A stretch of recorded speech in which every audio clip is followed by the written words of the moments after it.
Hey everyone, and welcome back to the channel. Tonight, settle in, get comfy, and let me tell you a story. It's a story you probably have sitting in your kitchen cabinets right now. Ever opened your fridge and faced an avalanche of those colorful, airtight plastic containers? Or maybe you've spent way too long trying to match a lid to its container? Yep, I'm talking about Tupperware. But what if I told you the story behind those simple boxes is a wild ride of innovation, backyard parties, and a revolution that changed kitchens and lives forever? This isn't just about storing leftovers. It's a tale of a self-taught chemist, a determined single mom, and an idea that took the world by storm. Our story begins not in a bustling corporate high-rise, but in the mind of a quiet, curious man named Earl Tupper. Born in 1907 on a farm in New Hampshire, Earl was a natural-born inventor and tinkerer. He was always scribbling ideas in his notebooks, dreaming up everything from better trouser suspenders to a fish-powered boat. He didn't have a fancy degree, just an insatiable curiosity and a belief that he could improve the world around him.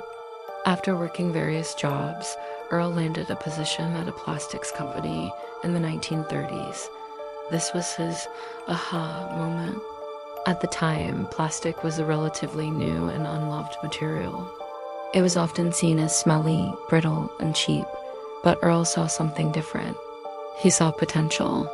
While working there, he was given a piece of black inflexible slag, a waste product from the oil refining process. To everyone else, it was useless junk. To Earl Tupper, it was a lump of unpolished gold. He took that piece of industrial waste home and began to experiment. Imagine his garage, filled with strange contraptions as he tried to purify and mold this stubborn material. He was on a quest to create a new kind of plastic, one that was durable, flexible, and non-porous. He wanted to create something better than the glass and ceramic containers people were using, which were heavy, broke easily, and didn't seal well, causing food to spoil quickly.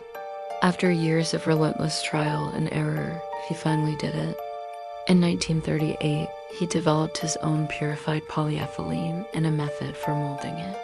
He created a lightweight, non-breakable, and even beautiful material he called poly-T. From this, he designed his first product, the Wonderlayer bowl.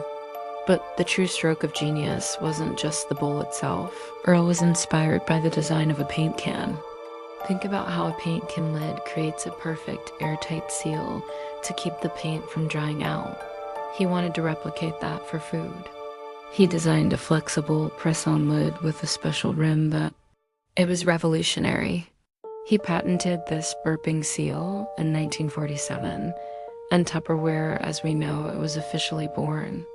With his miracle bowls and their magic lids, Earl Tupper thought he had a surefire hit. He founded the Tupperware Company in 1946 and managed to get his products into department stores. He was ready for the orders to pour in.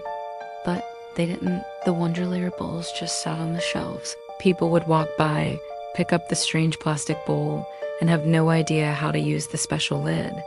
Store clerks didn't know how to demonstrate the unique burp seal, so the product's main selling point was completely lost.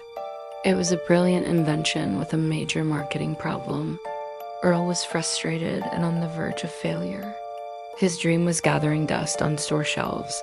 A small but steady stream of orders started trickling in from a few direct sales companies. And one of those orders came from a woman in Detroit named Brownie Wise. Brownie wasn't a corporate executive. She was a divorced single mother trying to support her son. She had started selling household products to make ends meet, and when she discovered Tupperware, she instantly recognized its genius.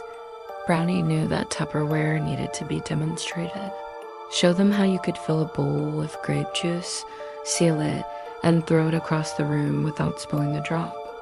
So she started selling Tupperware a different way. Served them coffee and cake. The results were astonishing. They could see for themselves how the products worked, ask questions, and socialize with friends. Brownie Wise was selling more Tupperware out of her home than entire department stores. Word of her success reached a desperate Earl Tupper, and he knew he had found the missing piece of his puzzle. He pulled all of his products from retail stores and took a massive leap of faith.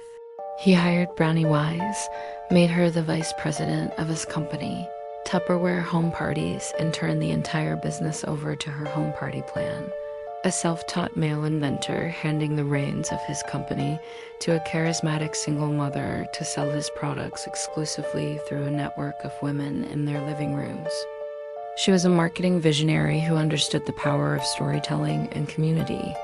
She created a system that empowered women, many of whom were housewives in the 1950s with limited career opportunities.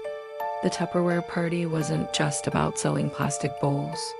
It was about giving women a chance to earn their own money. She created elaborate sales rallies called Jubilees, where top-selling Tupperware ladies were celebrated like rock stars. They were showered with applause and awarded extravagant prizes like mink coats, diamond rings, and even brand new Cadillacs, all paid for by their Tupperware sales. Brownie Wise was creating more than a sales force. She was building a sisterhood and offering a path to financial independence at a time when that was a radical concept for many women. She became a celebrity in her own right, the first woman ever to appear on the cover of Business Week magazine in 1954. She was the charismatic public face of Tupperware, while Earl Tupper remained the reclusive inventor behind the scenes, a symbol of post-war suburban prosperity and female empowerment. However, the incredible partnership between the inventor and the marketer had a dramatic and sour ending. As Brownie's fame grew, tensions with the intensely private Earl Tupper escalated. He grew to resent her celebrity and felt she was taking too much credit. In 1958, at the peak of their success, Earl Tupper abruptly and ruthlessly fired Brownie Wise. He gave her a severance of just 1 year's salary and went to great lengths to erase her from the company ancestry. Shortly after, he sold the Tupperware company for $16 million, divorced his wife, bought himself a private island in Central America, and lived out the rest of his days as a recluse. It was a sad and bitter end to a partnership that had changed the world. For decades, Brownie Wise's monumental contributions were largely forgotten. Today, her legacy is rightfully being restored. We now recognize that without the marketing genius and social innovation of Brownie Wise, Earl Tupper's invention might have remained a forgotten failure on a dusty shelf. It took both the product and the party to create the Tupperware empire. So the next time you reach for one of those plastic containers to pack up your leftovers, take a moment to think about its incredible journey. It's a story of a persistent farm boy inventor, a trailblazing single mom, and the thousands of Tupperware ladies who threw parties in their living rooms. It's a testament to the idea that sometimes the most revolutionary products aren't just about what they do, but about the communities they build and the lives they change. It's so much more than just a plastic box. Thank you so much for joining me for this story. I hope it gave you a new appreciation for the everyday objects around us. Please give this video a thumbs up and consider subscribing for more stories behind the stuff of our lives.